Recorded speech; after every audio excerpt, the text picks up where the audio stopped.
مقدس عنوان سے آپ سے گفتگو جاری ہے۔ حضور علیہ السلام نے ہجرت کا سفر جو حضرت سیدنا ابوبکر صدیق رضی اللہ تعالی عنہ کے گھر سے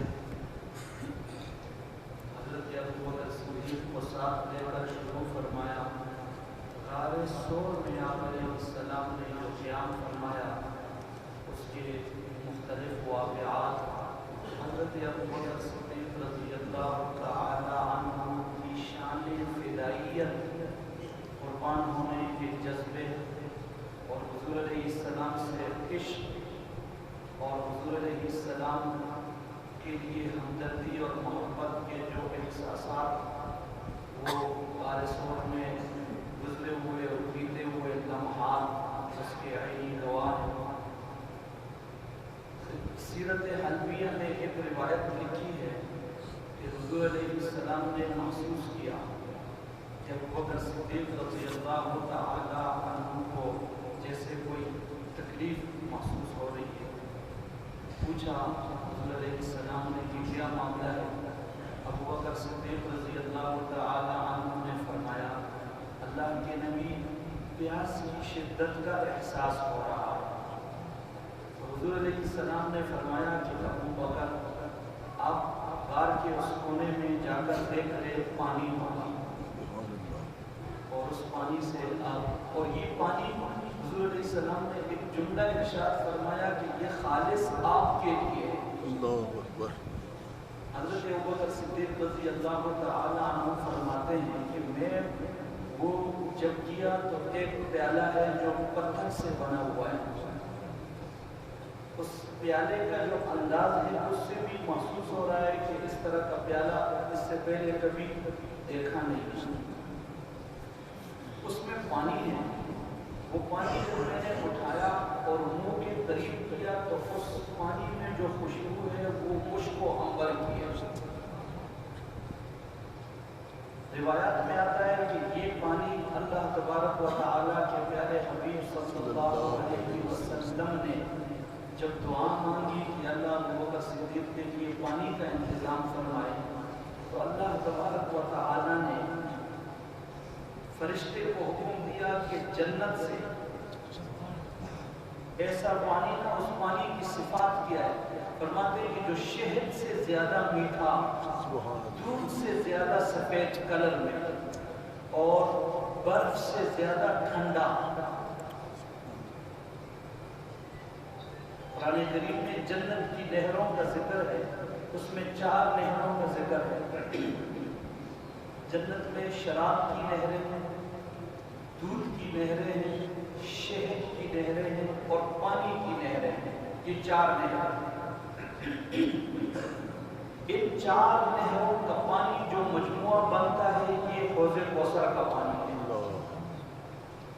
اور حضور علیہ السلام کا جو حوض کوثر ہے، احادیث میں اس کی تفصیلات آئی ہے کہ میدان محشر میں جن پیاسوں کو یہ پانی کوثر کا نصیب ہوگا تو جو ایک مرتبہ یہ پانی پیے گا زندگی میں کبھی اس کو دوبارہ پیاس نہیں ہوگی۔ لذت کے لیے پیے گا کوئی شخص، بعض مرتبہ ہم پانی پیاس کے لیے بجھانے کے لیے پیتے ہیں کہ پیاس لگی ہے، لیکن کبھی کوئی کرام پیش کرے، کوئی کولڈ ڈرنک پیش کرے، کوئی اور مشروب پیش کرے، پیاس نہیں ہوتی ہے، پھر بھی لذت کے لیے پیتے ہیں، لیکن پیاس حوض کوثر کا پانی پینے کے بعد پیاس کسی کو نہیں لگے۔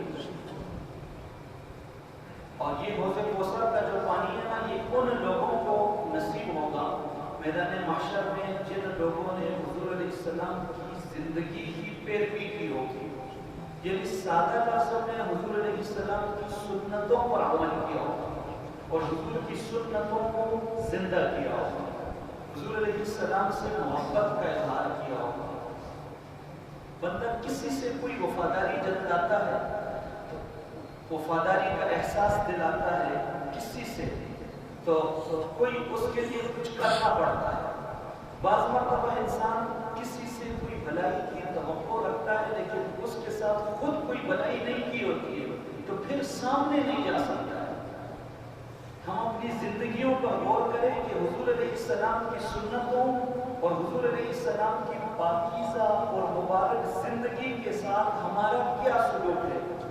کیا ہم حضور علیہ السلام کے ساتھ محبت کا ایسا تعلق ہے کہ حضور کے سامنے جانے سے ہمیں کوئی پریشانی تو نہیں ہوگی. حضور علیہ السلام کے اپنے آپ کو ہم نے ایسے بنانا ہے کہ حضور کے سامنے جانے میں ہمیں کوئی دقت نہ ہو, پریشانی نہ ہو اور کھل کر جا سکے, کوئی جھجک نہ ہو, کوئی شرم اور کوئی رکاوٹ نہ ہو کہ جی ہم تو ایسے طریقے پر ہے کہ حضور کو منہ دکھانے کے قابل. اللہ تعالیٰ ہمیں ایسا بنا دے کہ ہم حضور کو منہ دکھانے کے قابل ہوں. ایسی کوئی حرکت اللہ ہم سے کبھی نہ کروائے کہ ہم حضور کے سامنے جانے سے بھی ڈر جائے. اللہ تعالیٰ حفاظت فرمائے. حضرت ابوبکر صدیق رضی اللہ تعالیٰ عنہ کے لیے اس پانی کا جو انتظام کیا اللہ تبارک و تعالیٰ نے, حضور علیہ السلام نے جملہ نقل کیا کہ ابوبکر یہ خالصتاً آپ کے لیے ہے اور یہ جنت کا پانی ہے. تو ابوبکر صدیق رضی اللہ تعالیٰ عنہ نے اسے تعجب سے دیکھا اور اس وقت ایک عاجزی ایک چیز ہوتی ہے, عاجزی. ابھی ہمارے وفاق المدارس کا ایک اجلاس تھا جس میں 23,000 نمائندہ مدارس کا بورڈ ہے اور اس کی صدارت کے لیے اس کے لیے نام پیش ہوا حضرت شیخ الاسلام مفتی تقی عثمانی صاحب دامت برکاتہ العالیہ. ابھی اس اجلاس میں ہم شریک تھے لاہور میں جامعہ اشرفیہ میں. اب یہ بہت بڑا منصب ہے اس اعتبار سے کہ 23,000 مدرسے اور ان مدارس اور جامعات کا ایسے صاحبان بننا اور ان کی پوری سرپرستی جو یہ ایک اعزاز ہے بہت بڑا. تو حضرت شیخ الاسلام تشریف فرما ہوئے تو حضرت نے اس پر جو تبصرہ کیا آپ حیران ہو جائیں گے. سب لوگوں نے بالاتفاق ایسے حضرت کو اپنا ظاہر ہے کہ وہ ہیں اس قابل اس لائق. تو حضرت نے اس پر جو تبصرہ کیا نا, حضرت نے فرمایا کہ زندگی میں جن کچھ مواقع ایسے ہیں کہ جن مواقع پر مجھے بہت زیادہ عاجزی کا احساس ہوا. ہمیں کوئی منصب مل جائے تو بڑے ہو جاتے ہیں نا, ذہن میں بڑائی کا خیال آتا ہے. اور جو اللہ والے ہوتے ہیں جن کی تربیت ہوئی ہوتی ہے تو پھر اللہ کیسے. حضرت نے فرمایا کہ زندگی میں جن مواقع پر عاجزی کا احساس ہوا, سربلندی کا نہیں, بڑائی کا نہیں, عاجزی کا احساس ہوا, تو حضرت نے فرمایا کہ ان مواقع میں سے ایک موقع یہ بھی ہے کہ 23,000 مدارس کا نمائندہ مجھے صدر منتخب کیا. اس پر عاجزی, تکبر نہیں, غرور نہیں. تو حضرت ابوبکر صدیق رضی اللہ تعالیٰ عنہ دیکھیں نا, جب اللہ نے میرے لیے اتنا بڑا انعام اور خصوصیت کے ساتھ میرے لیے, تو اپنے آپ کو اس سے عاجز سمجھا. اللہ کے نبی میں ابوبکر اور میرے لیے اتنا انعام. رسول اللہ صلی اللہ علیہ وسلم نے فرمایا ابوبکر جو اس وقت تیری خدمات ہیں دین کے لیے, دین کی سربلندی کے لیے, اسلام کی عظمت کے لیے, تو حضور علیہ السلام نے ایک جملہ ارشاد فرمایا کہ ابوبکر مسلمانوں پر واجب ہے. کیا فرمایا؟ مسلمانوں پر واجب ہے کہ وہ ابوبکر سے محبت کرے.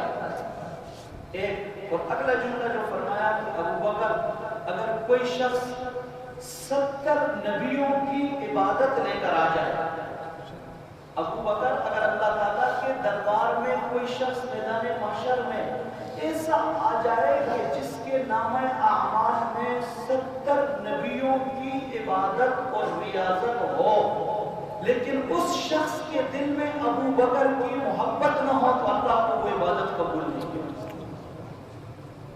یہ شان ہے. سفر شایع نشان طریقے سے غالسور سے آگے, یہ اس سفر میں پیش آنے والے کچھ واقعات آپ کے سامنے عرض کر رہا تھا. ایک واقعہ, جا رہے ہیں, حضور علیہ السلام نے درخت کے نیچے پڑاؤ ڈالا. 4 افراد پر مشتمل قافلہ ہے. حضرت ابوبکر صدیق رضی اللہ تعالیٰ عنہ، حضور علیہ السلام اور حضرت ابوبکر کے غلام ہے، اور ایک سفر راستہ بتانے والا راہبر ہے. پڑاؤ ڈالا تو حضور علیہ السلام نے فرمایا کہ ادھر ادھر دیکھیے، کچھ کہیں سے پانی کی ضرورت ہے، پانی مل جائے. حضرت ابوبکر صدیق رضی اللہ تعالیٰ عنہ نے دیکھا سامنے ایک جھونپڑی ہے. اس جھونپڑی میں محسوس کیا کہ کوئی لوگ رہتے ہیں، جیسے کہ عارضی کسی نے ڈیرا ڈالا ہو. حضرت ابوبکر صدیق رضی اللہ تعالیٰ عنہ وہاں تشریف لے گئے. ایک بوڑھی اماں ہے، ان کا نام کتابوں میں معبد لکھا ہوا ہے، معبد. حضرت ابوبکر صدیق رضی اللہ تعالیٰ عنہ نے پوچھا کہ پانی؟ انہوں نے کہا کہ پانی نہیں ہے، میرا جو میاں ہے وہ دن کو بکریاں لے کر چلا جاتا ہے، اور کہیں سے کوئی تھوڑا سا پانی اس کو ملے تو ساتھ لے کر آتا ہے، ہم پیتے ہیں. اس وقت گھر میں پانی نہیں ہے، کھانے کے لیے کچھ نہیں ہے. دیکھا کہ وہاں ایک بکری کھڑی ہے، صرف کمزور لاغر جو چرنے کے لیے نہیں جا سکتی ہے، انتہائی دبلی پتلی اور کمزور. حضرت ابوبکر صدیق رضی اللہ تعالی عنہ نے حضور علیہ السلام کو بتایا کہ جی وہ ایک کمزور بکری ہے اور کچھ نہیں. تو حضور علیہ السلام نے فرمایا کہ اماں سے اجازت لے لیں، اس بکری کا ہم دودھ نکال لیتے ہیں. حضرت ابوبکر صدیق رضی اللہ تعالی عنہ نے اماں سے اجازت دی. تو اماں نے گزارش کی کہ حضور علیہ السلام سے درخواست کرے. جانتی تو نہیں تھی کہ کون ہے میرا ماں. بکری بہت طاقت کمزور ہے. حضور علیہ السلام تشریف لائے اور اس بکری پہ آپ علیہ السلام نے نا ایسے ہاتھ پھیرا. جو ہی ہاتھ پھیرا تو دیکھتے دیکھتے اس بکری کا جو اس کی جو کمزوری تھی وہ صحت میں تبدیل ہو گئی سامنے. اور اللہ کے نبی نے حضرت ابوبکر صدیق رضی اللہ تعالی عنہ سے فرمایا کہ اماں سے اجازت مانگے کہ اس کا دودھ نکال دے. اجازت دی. حضرت ابوبکر صدیق رضی اللہ تعالیٰ عنہ نے برتن مانگا. اس بکری کے تھنوں میں اتنا دودھ آ گیا کہ برتن جو گھر میں تھے وہ سارے گھر گئے. حضور علیہ السلام نے کی برکت سے. اس وجہ سے کہتے ہیں جو لوگ فقر اور فاقوں کے حوالے سے اس بات سے ڈرتے ہیں کہ پیغمبر سے نسبت ختم کر کے ہم مالدار ہو جائیں گے، دنیا والوں کی شرائط تسلیم کر کے ہم مالدار ہو جائیں گے، یہ ان کی بھول ہے. برکتیں اللہ تبارک و تعالیٰ نے برکتوں کا سلسلہ حضور علیہ السلام کی ذات بابرکات سے جوڑا ہے. جہاں حضور کا قدم لگا وہاں اللہ تبارک و تعالیٰ نے باغ و بہار بنا دیا. برکتیں حضور علیہ السلام کے مقدس نام سے وابستہ ہے، اور کارخانہ عالم کا یہ جو نظام چل رہا ہے یہ بھی حضور علیہ السلام کا مقدس نام ہے اور اس نام کی برکت ہے. طے شدہ بات ہے لا الہ الا اللہ محمد رسول اللہ. جب تک یہ کلمہ موجود ہے تو کارخانہ عالم کی یہ رونقیں موجود ہیں، اور جس دن یہ کلمہ ہٹا دیا جائے اور اس کلمے کے پڑھنے والے ختم ہو جائے، ایک شخص بھی کلمہ بول نہ رہے، ایک شخص مشرق سے لے کر مغرب تک اور شمال سے لے کر جنوب تک ایک شخص بھی کلمہ پڑھنے والا نہ رہے، تو پھر دنیا کا یہ نظام چلے گا نہیں. پھر کیا ہو جائے گا؟ پھر قیامت آ جائے گا. اس کا سیدھا مطلب یہ ہے کہ مسلمان کی برکت سے، مسلمان ہے نا، مسلمان کی برکت سے جب یہ کلمہ پڑھتا ہے تو کافروں پر بھی نظام زندگی کا جو ہے نا یہ چل رہا ہے. اس وجہ سے کہ کافر کو بھی یہ سمجھ لینا چاہیے کہ مسلمان ہیں تو کافر بھی ہے اور دنیا کا نظام بھی ہے. مسلمان نہیں ہے، کلمہ نہیں ہے، اللہ کا نام نہیں ہے اور پیغمبر کی محبت اور عشق کے جذبے نہیں ہے تو پھر دنیا کا نظام بھی نہیں ہے. اس وجہ سے کہتے ہیں قدم قدم پہ برکتیں، نفس نفس پہ رحمتیں، جہاں جہاں سے وہ شفیع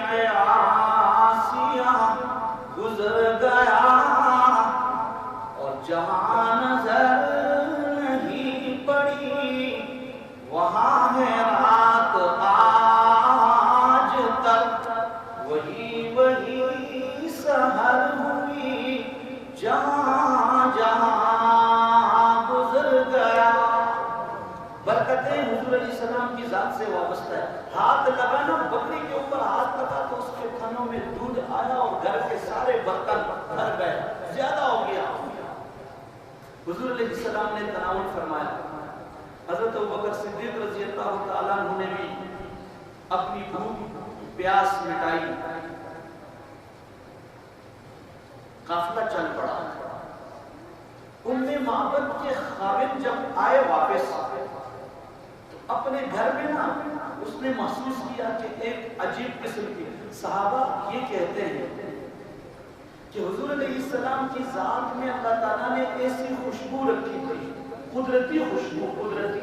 ایک تو یہ نا کہ باہر سے ابھی حاجی صاحب نے مجھے خوشبو لگائی ہے، یہ نہیں، حضور کا جو پسینہ ہے نا، پسینہ، مدارج النبوہ میں ایک روایت لکھی ہے، حیران ہو جائیں گے کہ یہ کائنات میں خوشبو بہت زیادہ ہے، پھول بھی بہت زیادہ ہے، ہر طرح کے، لیکن گلاب کا جو پھول ہے نا، گلاب کا، اس گلاب کے پھول کی جو ہے نا ایک عجیب قسم کی خوشبو ہے، اور اس کے لیے لوگوں کے دلوں میں عجیب ایک طلب ہے۔ آپ کسی بھی خوبصورت ایک باغیچے میں جائیں جہاں پر طرح طرح کے پھول ہوں اور گلاب کا پھول نہ ہو تو آپ پوچھیں گے یار بہت سارے پھول آپ نے لگائے ہیں، سجائے ہیں خوبصورت، اور گلاب نہیں ہے۔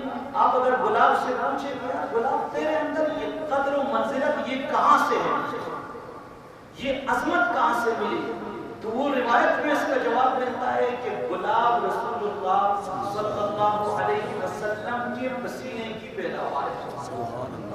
خوشبو ہے۔ صحابہ کہتے ہیں کہ ہمیں نا جس سمت حضور علیہ السلام چلتے تو ہمیں کسی سے پوچھنا نہ پڑتا، پتہ چلتا کہ حضور یہاں سے گزرے۔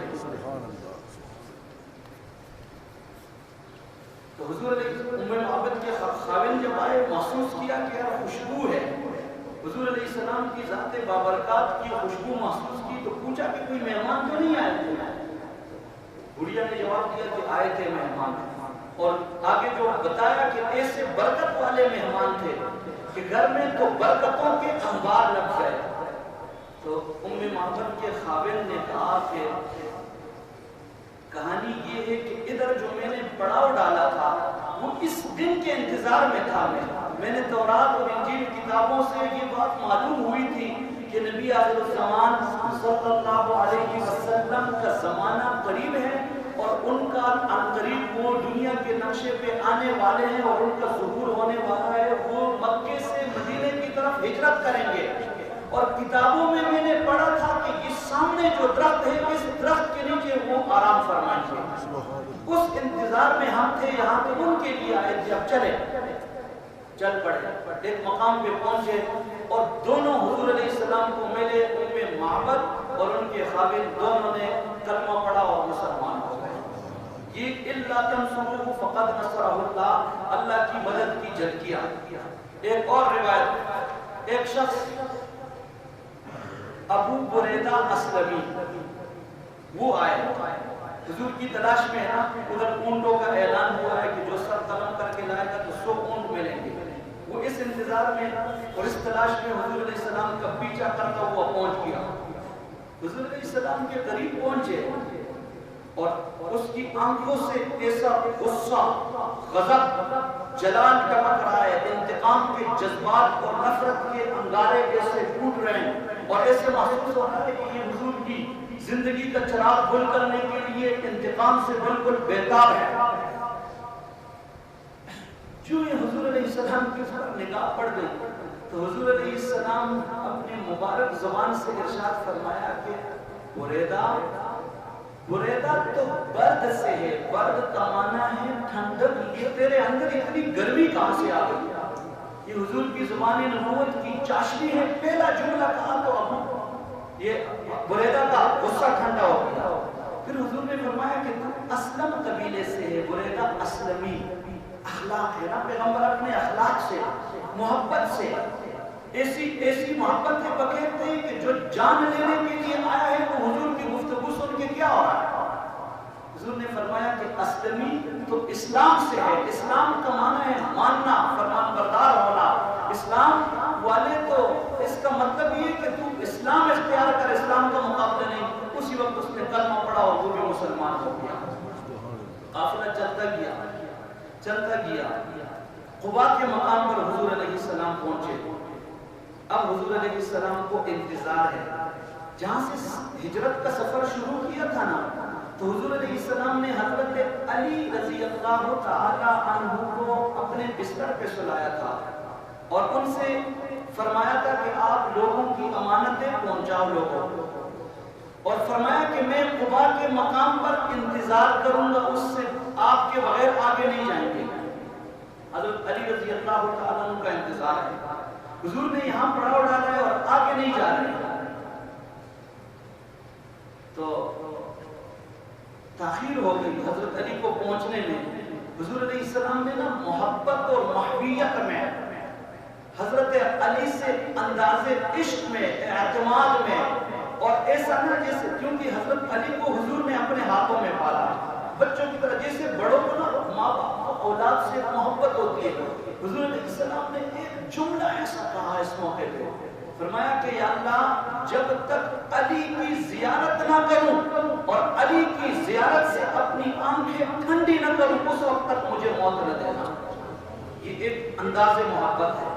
حضرت علی رضی اللہ تعالیٰ عنہ پہنچے، دیکھا کٹن سفر کیا ہے، مشکلات کا سفر، دشوار گزار راستہ. حضرت علی رضی اللہ تعالیٰ عنہ کے پاؤں پٹھے ہوئے ہیں. تو حضور علیہ السلام نے محسوس کیا کہ حضرت علی تکلیف میں ہے. تو حضور علیہ السلام نے اپنی 4 انگلیوں پر نا ایسے لعاب، اپنا مبارک لعاب نکالا اور 4 انگلیوں سے حضرت علی رضی اللہ تعالیٰ عنہ کے پھٹے ہوئے پاؤں کو وہ لگایا تو وہ پاؤں سے ہتھیار ہو گئے. اور حضرت علی رضی اللہ تعالیٰ عنہ فرماتے ہیں کہ یہ صحتیابی تو ایک وقتی معاملہ تھا نا، وہ صحتیابی مجھے ہو گئی.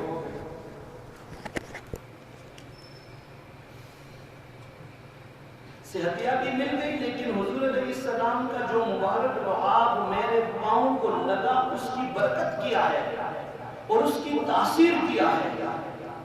اس برکت اور اس تاثیر کو بیان کرتے ہوئے حضرت علی فرماتے ہیں کہ یہ پیغمبر علیہ السلام کے مبارک لعاب کی برکت ہے کہ علی جس میدان میں اترا، دشمن کے مقابلے میں آیا تو حضرت علی کے قدم نہیں ڈگمگائے اور اللہ نے فتح عطا فرمائی. اس وجہ سے ہے کہ شیر خدا اس پہ نبی کی نظر ہے، جس کو نبی نے ایک موقع پہ حضرت علی کو جھنڈا دے کر فرمایا کہ میں ایک ایسے شخص کے ہاتھ پہ اپنا پرچم دینے لگا ہوں کہ کل جس کے ہاتھ پر اللہ خیبر میں فتح عطا فرمائیں گے وہ فاتح خیبر، وہ شیر خدا، وہ حضرت علی رضی اللہ تعالیٰ عنہ کی ذات بابرکات. یہ حضور علیہ السلام کی برکتیں ہیں. برکتیں قیام ہے حضور علیہ السلام کا. حضرت علی کے انتظار میں قباء میں پہنچ کر حضور علیہ السلام نے یہاں مسجد کی بنیاد رکھی، اور یہ پہلی مسجد ہے اسلام میں. اللہ تبارک و تعالیٰ نے اس مسجد کی تعریف قرآن میں کی کہ لا تقم فیہ ابدا لمسجد اسس علی التقوی من اول یوم احق ان تقوم فیہ. یہ جس مسجد کی بنیاد اللہ نے فرمایا تقوی پہ پڑ گئی، یہ قباء والی مسجد ہے. یہ مدینے سے ذرا باہر ہے. یہاں سے حضور علیہ السلام کا قافلہ چل پڑا.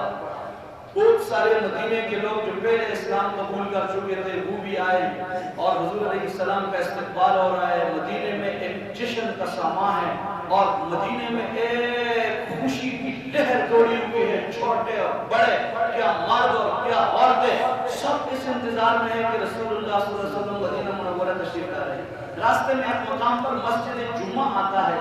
یہ جمعے کا دن تھا. یہاں سے تشریف لے جاتے وقت رسول اللہ صلی اللہ علیہ وسلم نے راستے میں مسجد میں نماز پڑھی. یہ مسجد جمعہ ہے. آگے جب مدینہ منورہ پہنچے، ہر شخص کے دل میں یہ خواہش ہے، یہ ایک احساس ہے کہ یار اللہ کے نبی ہمارے گھر ٹھہر جائے. حضور علیہ السلام نے فرمایا اپنی اونٹنی کا جو مہار ہے وہ اس کے ایسے گلے پہ ڈالا اور فرمایا کہ یہ اونٹنی اللہ کی طرف سے اس کو حکم ہے جہاں جا کر یہ رکے گی بس ادھر میں قیام کروں گا، اور یہ اللہ کی طرف سے اشارہ ہوگا. اب اس بارے میں ہم خود کچھ نہیں طے کریں گے. اونٹنی چلتی گئی چلتی گئی چلتی گئی. حضرت سیدنا ابو ایوب انصاری رضی اللہ تعالیٰ عنہ کے گھر کے سامنے تھا۔ حضرت ابو ایوب انصاری سارے سمجھ گئے کہ اب یہیں پر حضور کا قیام ہوگا، سامنے آئے، فرمایا اللہ کے نبی ایک بادشاہ نے نا یہ حجرہ تعمیر کیا تھا جو حضرت ابو ایوب انصاری رضی اللہ تعالیٰ عنہ کا حجرہ تھا، اور یہ ملک سبا کا بادشاہ تھا، تورات اور انجیل کا عالم تھا، اور اس نے حضور علیہ السلام کے بارے میں پڑھا تھا کہ وہ مدینہ منورہ تشریف لائیں گے، تو اس نے ایک خط لکھا اور آنے والی نسلوں کے حوالے کیا کہ ایک نسل سے دوسری، دوسری سے تیسری اور تیسری سے چوتھی یہ خط بھی پہنچانا ہے، جس میں حضور علیہ السلام کے لیے سلام تھا، حضور کی ذات پر ایمان کا اظہار تھا، اور اپنے ماننے والوں سے یہ اپیل تھی کہ جب بھی حضور آئے تو حضور کی مدد کرنی ہے، اور اس کا وہ کلام کتابوں میں نقل کیا ہے، سَيَمْلِكُ بَعْدَنَا مَلِكٌ عَظِيمٌ نَبِيٌّ لَا يُرَخِّصُ فِي الْحَرَامِ وَيَمْلِكُ بَعْدَ